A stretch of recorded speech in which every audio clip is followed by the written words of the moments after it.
Welcome to Easy 3 Sport Production. I'm your host Suttles, and today we'll be recapping the game between the New York Knicks and the Cleveland Cavaliers. Let's get it. Another loss. This Knicks team, I don't know.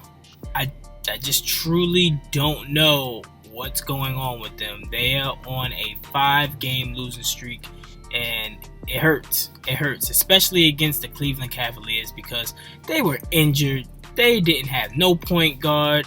Mostly all their shooters and forwards was all injured, and yet we still find a way to lose. The New York Knicks lost to the Cavs 106-103. And it was a pretty back and forth game, but the Knicks, it just came down to execution, and they couldn't do it.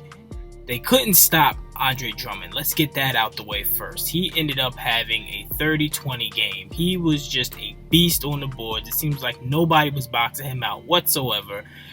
Mitch Robinson, Nerlens Noel, they just could not stop him for anything. And he had a monster game. But this game really came down to the execution in the fourth quarter. Now, in the third quarter, the Cavaliers jumped out to a 12-point lead, but then the Knicks ended the third quarter on a 12-0 run to tie the game 80-80, and they looked real good doing it.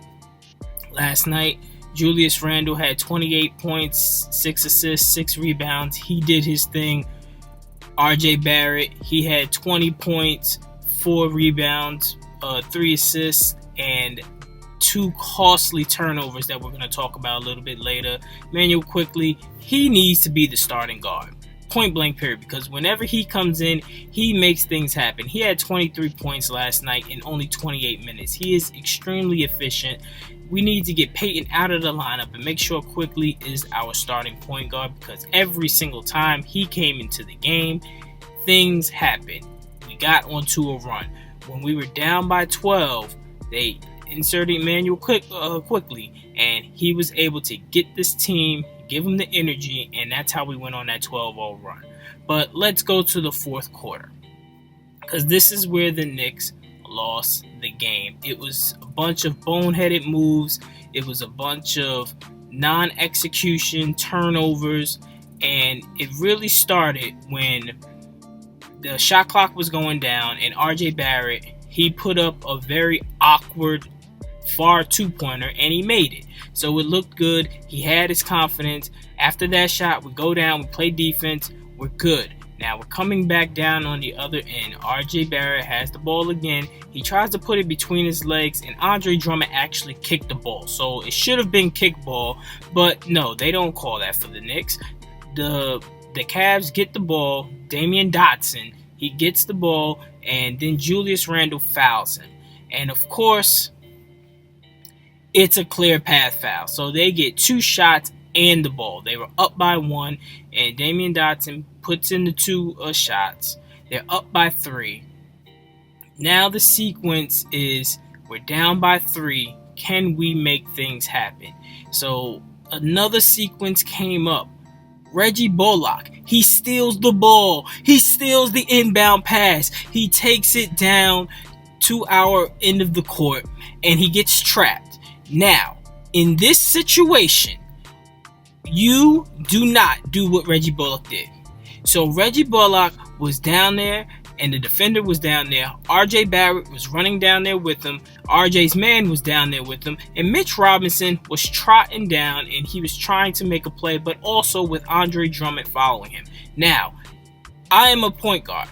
In my mind, I do not pass the ball to a hobbled Mitch Robinson coming down the lane, where you got a defender in front of him. You still got your defender there because everybody was packed in the paint, and you also got Andre Drummond following him. I do not give him that ball because there's nothing good that's going to come out of it. But what does Reggie Bullock do? He gives him the ball. And what happens? Fumbling, and it's a turnover.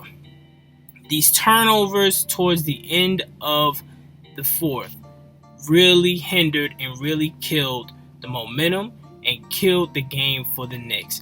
And every time we thought that we had something, because also Julius Randle came down when we was down by 5, came down straight to the lane. He dunked it on Andre Drummond. He got the foul. So we're like, all right, it's about to be an old-fashioned three-point play. And he missed the free throw. It's these kinds of games and these kinds of situations where you have to execute. I understand that they are a young team, but the execution has to be there. And I was screaming at the top of my lungs this whole time, Mitch Robinson should not have been in the game in this situation. We seen that he got injured earlier in the game, and he was very hobbled, and he was very late on a lot of the defensive help.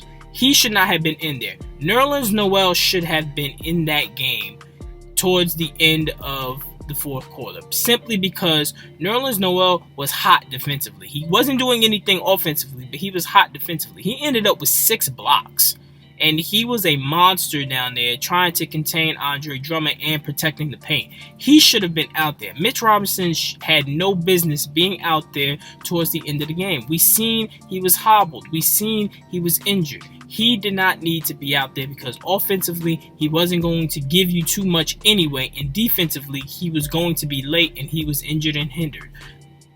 Tibbs, what are you doing? He shouldn't have been out there. Now, it was also some decisions on the individuals, as in turning the ball over. RJ had that one turnover, and then towards the end, he caught the ball inbound, and Andre Drummond was sitting right there, and he just poked the ball out of his hand. So those were the 2 critical turnovers for RJ Barrett that cost us the game.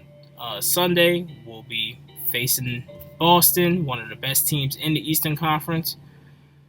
Whew, it's going to be tough. It's going to be tough. And this has been a Subtles recap for Easy 3 Sport Production. Don't forget to like, comment, subscribe, and also share the video. Sharing is caring. Help the channel grow. Until next time, I'm out.